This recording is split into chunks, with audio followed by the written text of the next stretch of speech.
Hello dear students, Saraswati group of colleges के इस YouTube channel पर हम आपका एक बार पुनः स्वागत करते हैं।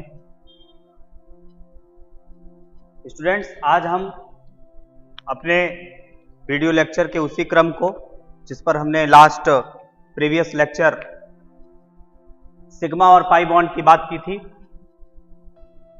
उसी के अगले कड़ी में हम आज लेकर आपके सामने है valence bond theory. Valence bond theory inorganic chemistry में एक बहुत इंपॉर्टेंट थ्योरी है जिसका अध्ययन हमें आज करना है, वैलेंस बॉन्ड थ्योरी। और इसके जो मेन थिंग्स हैं वो हम पिछले प्रीवियस लेक्चर में पढ़ चुके हैं, यानी कि जो हमने पढ़ा था सिग्मा और पाई बॉन्ड का अप्रोच। तो सिग्मा और पाई बॉन्ड ही बेसिकली हमें इस थ्योरी में पढ़ना है। तो आइए देखते हैं कि वैलेंस बॉन्ड थ्योरी क्या है। तो सबसे पहले तो वैलेंस बॉन्ड थ्योरी का क्या मतलब है। देखिए, अगर हम बात करें कि वैलेंस बॉन्ड थ्योरी, ठीक है, तो इसमें तीन शब्द आ रहे हैं। एक आ रहा है वैलेंस और दूसरा है बॉन्ड और थर्ड पॉइंट चीज है थ्योरी, ठीक है। तो थ्योरी तो कोई थ्योरी है। तो वैलेंस का यहां मतलब वैलेंसी से आप समझिए, है ना, वैलेंसी से, वैलेंसी संयोजकता। तो और बॉन्ड का मतलब बंध। आप अच्छी तरह से जानते हैं कि बॉन्ड का मतलब क्या है, बंध। किसी भी एटम के, जैसे मान लीजिए कोई ए है और बी है, तो ये ए और बी आपस में किस तरह से जुड़े हैं, इनके जो जुड़ने का है, तो इसी को हम बॉन्ड द्वारा डिनोट करते हैं, है ना।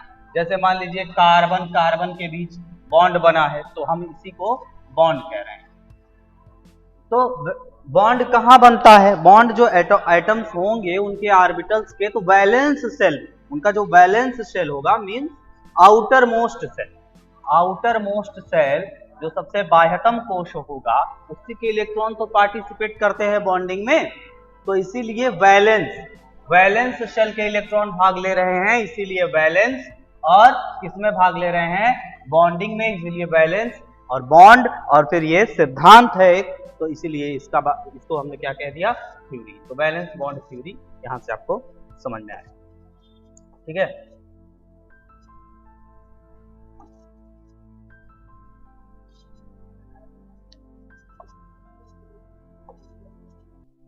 तो वैलेंस बॉन्ड थ्योरी सबसे पहले दिया था हिटलर और लंदन ने।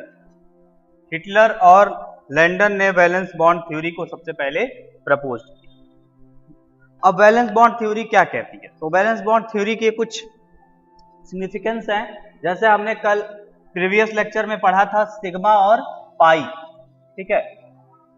सिग्मा बॉन्ड मींस ये साइन, और दूसरा पढ़ा था पाई बॉन्ड, तो पाई बॉन्ड मतलब कि ये वाला साइन, ठीक। तो सबसे पहले कि कोई एटम से, मान लीजिए कि हमारे पास एक एटम है ए, एक एटम है बी, या हम सीधे कोई एग्जांपल ले लें, जैसे H2 गैस है, ठीक है, हाइड्रोजन गैस, H2 गैस। तो ये गैस कैसे बनी होगी, तो सबसे पहले तो हाइड्रोजन एटम, अब H2 है मींस कि ये मॉलिक्यूल है, अब ये एटम से मिलके बने होंगे, मतलब हाइड्रोजन और हाइड्रोजन, तो हाइड्रोजन और हाइड्रोजन के बीच बॉन्डिंग हुआ होगा ना। तो इस चीज को हम किसमें समझेंगे, वैलेंस बॉन्ड थ्योरी। तो वैलेंस बॉन्ड थ्योरी कहती है इस थ्योरी के अकॉर्डिंग कि कोई बॉन्ड कब बनता है, तो कोई बॉन्ड बनने का क्या कारण है, ओवरलैपिंग। तो ओवरलैपिंग होना चाहिए, और किसमें ओवरलैपिंग होना चाहिए, तो जो एटम है उसके वैलेंस सेल, यानी उसका जो सबसे बाहर वाला सेल है, उसके जो, उसमें जो ऑर्बिटल्स होंगे वो क्या होने चाहिए, half filled electron, half filled orbital होने चाहिए। जैसे हम इसका एग्जांपल ले रहे हैं ना H2 का, तो अब H का कॉन्फ़िगरेशन क्या होगा, H का, इसका एटॉमिक नंबर 1 होता है, तो क्या कॉन्फ़िगरेशन आएगा, 1s1 इसका हो गया। मतलब कि एक s ऑर्बिटल है और s ऑर्बिटल में, एक s ऑर्बिटल में एक इलेक्ट्रॉन है, मान लीजिए हमने ऐसे रखा। अब यहां पर ये वाले की बात हो गई, अब इसमें भी तो है, तो इस हाइड्रोजन का भी, दूसरे का भी, इसका भी एक है, इसका भी क्या होगा, 1s1 ही होगा, इसका भी कॉन्फ़िगरेशन। तो इसमें भी क्या है, s ऑर्बिटल में एक इलेक्ट्रॉन। तो ये जो एक इलेक्ट्रॉन है, एक इलेक्ट्रॉन इसमें, एक इलेक्ट्रॉन इसमें, ये दोनों क्या करेंगे, तो ये वाला ऑर्बिटल और ये वाला ऑर्बिटल आपस में क्या करेंगे, ओवरलैप करेंगे। ठीक है, ये हमने जो बॉक्स बनाया है ये सिर्फ हम लोग समझने के लिए बनाते हैं। ऑर्बिटल का शेप ऐसा नहीं होता। ऑर्बिटल का शेप कैसा होता है तो हमने पढ़ा रखा आपको कि s का शेप कैसा होता है, p का कैसा होता है, d का कैसा होता है, f का कैसा होता है। इसके लिए प्रीवियस लेक्चर आप देख सकते हैं अगर आपने नहीं देखा है तो s का शेप कैसा होता है, इस तरह से। मान लीजिए ये s है, अब यहां पर क्या है, न्यूक्लियस इसका होगा। तो दूसरा ये वाला एक s हो गया, मान लो ये वाला।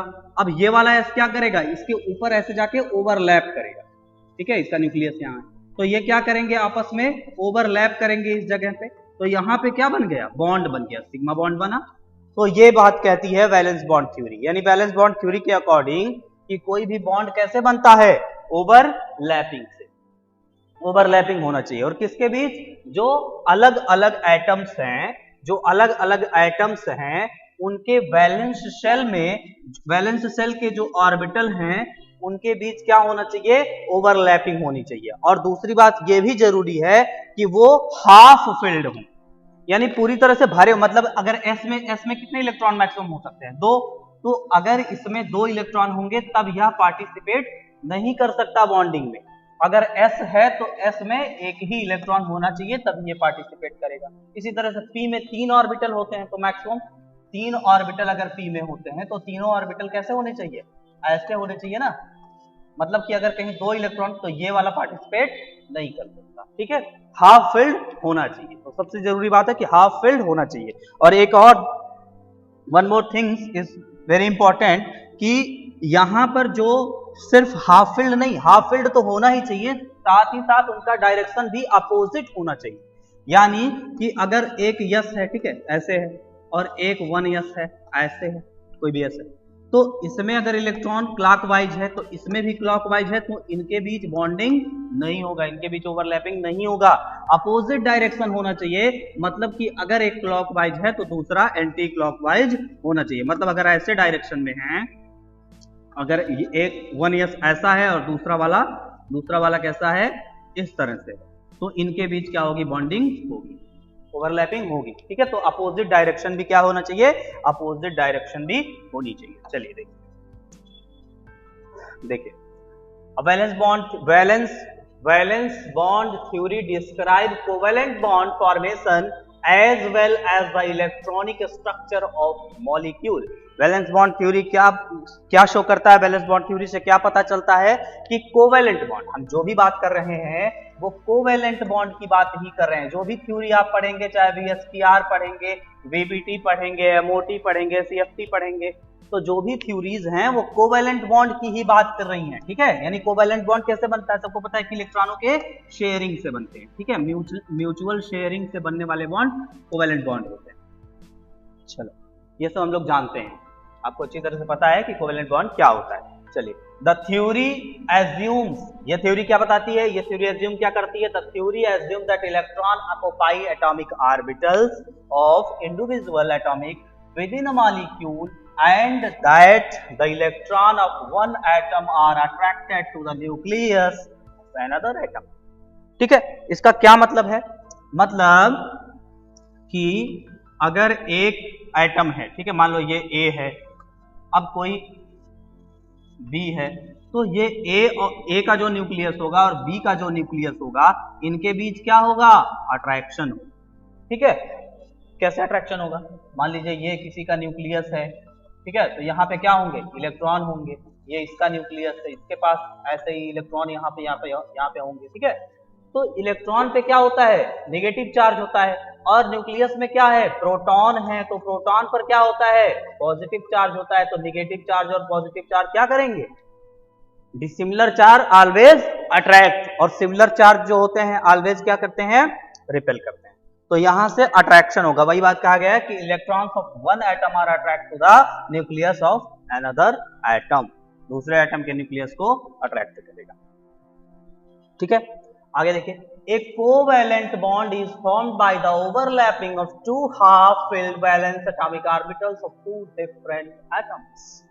ठीक है, दो अलग अलग एटम्स के क्या कह रहे हैं, एक कोवेलेंट बॉन्ड इज फॉर्म्ड, एक कोवेलेंट बॉन्ड बनता है बाय द ओवरलैपिंग, कैसे, ओवरलैपिंग से of two half filled valence atomic orbitals, दो हाफ फिल्ड यानी पूरे भरे हुए ना हो, हाफ फिल्ड हो, अभी मैंने बताया उसके बारे में, तो हाफ फिल्ड ऑर्बिटल दो अलग अलग एटम्स के हाफ फिल्ड वैलेंस जो एटॉमिक ऑर्बिटल्स होंगे उनके हाफ फिल्ड एटम्स जो है कोवेलेंट बॉन्ड में पार्टिसिपेट करते हैं और इसी से कोवेलेंट बॉन्ड का फॉर्मेशन होता है।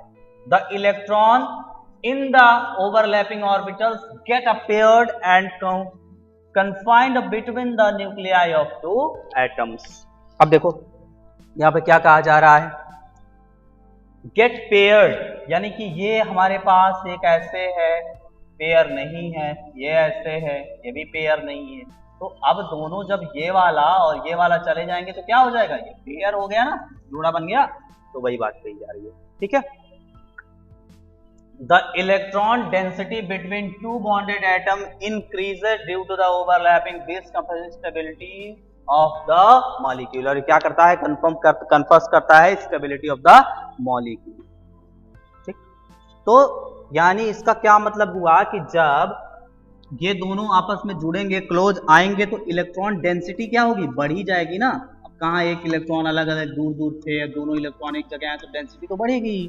तो डेंसिटी बढ़ने से क्या होगा, atom increases due to the overlapping, this confers stability of the molecule, और ये स्टेबिलिटी को क्या करती है, बढ़ाती है।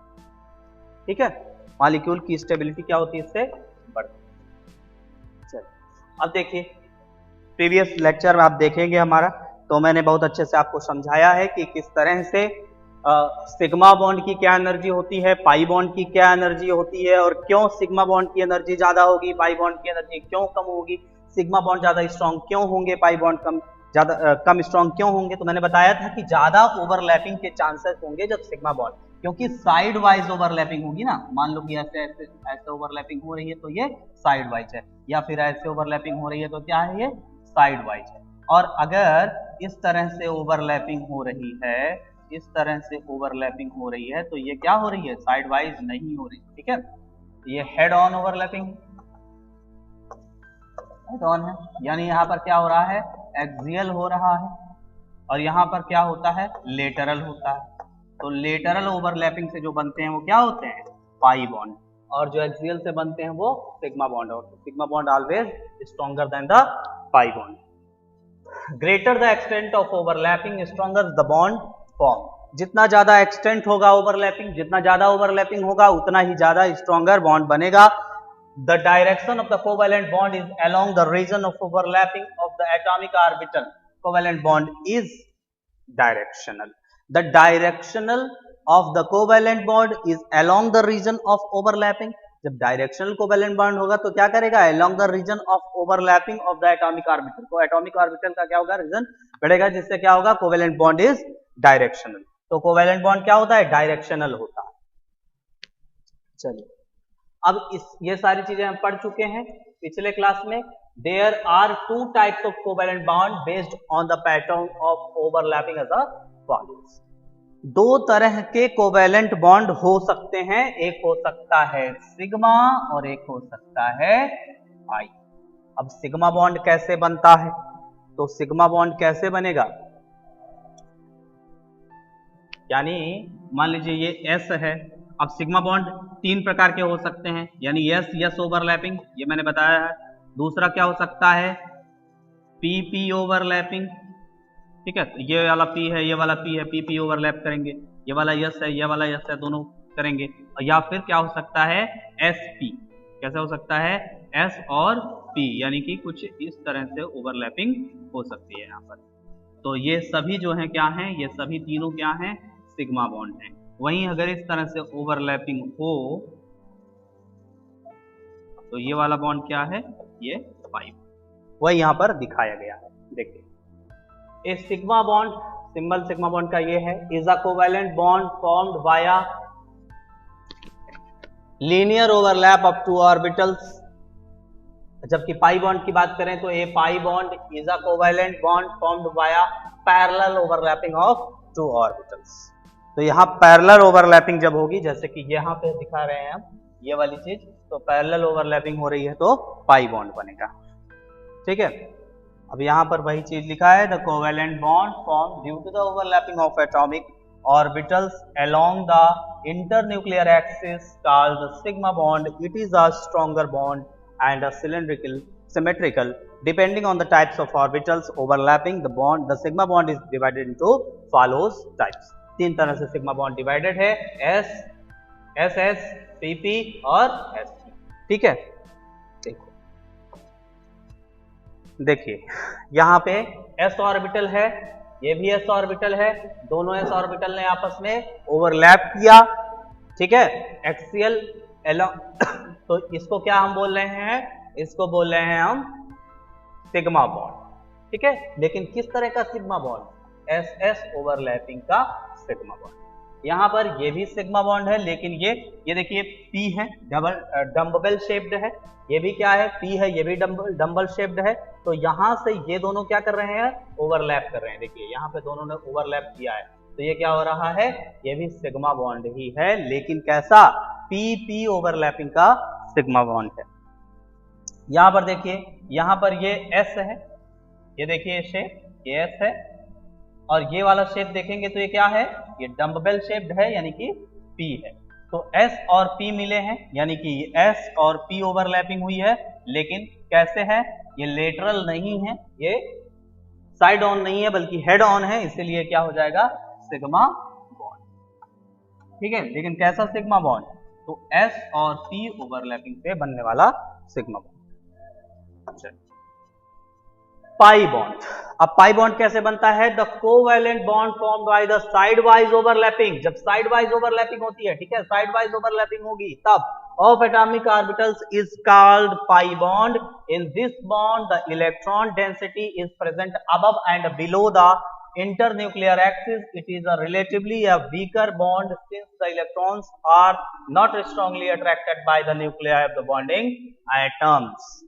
यानी कि इसका क्या मतलब हो रहा है, सीधा सीधा कि इसकी जो इलेक्ट्रॉन डेंसिटी होती है वो इंटरन्यूक्लियर एक्सिस के ऊपर और नीचे, देखो ये है, यहाँ है न्यूक्लियर, यहाँ है न्यूक्लियर, तो जो डेंसिटी है या तो इसके ऊपर है या तो इसके नीचे, या तो इसके ऊपर है या तो इसके नीचे, यही तो इलेक्ट्रॉन होंगे।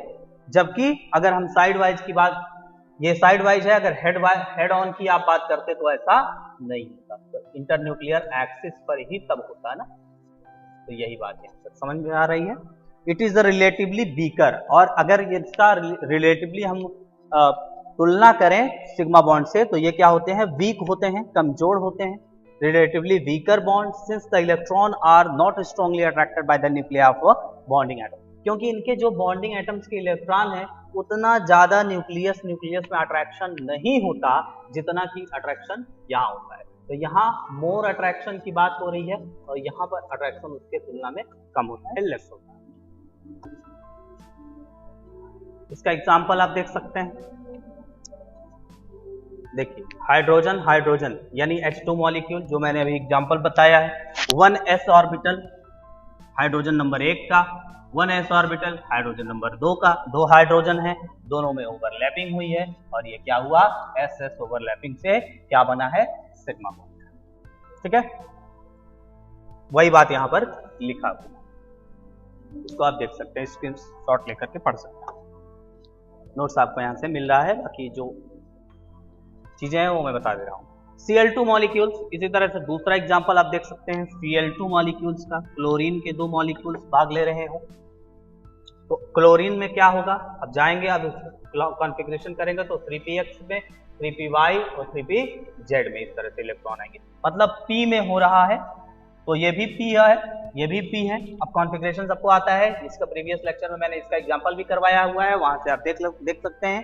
तो यह भी P है, ये भी P है, और ये PP, यानी कि ये दोनों ही क्या हैं, PP हैं, बट कैसे हैं, इंटरन्यूक्लियर एक्सिस पर ही मिल रहे हैं, तो ये P और P ओवरलैपिंग से क्या बना, सिग्मा बॉन्ड।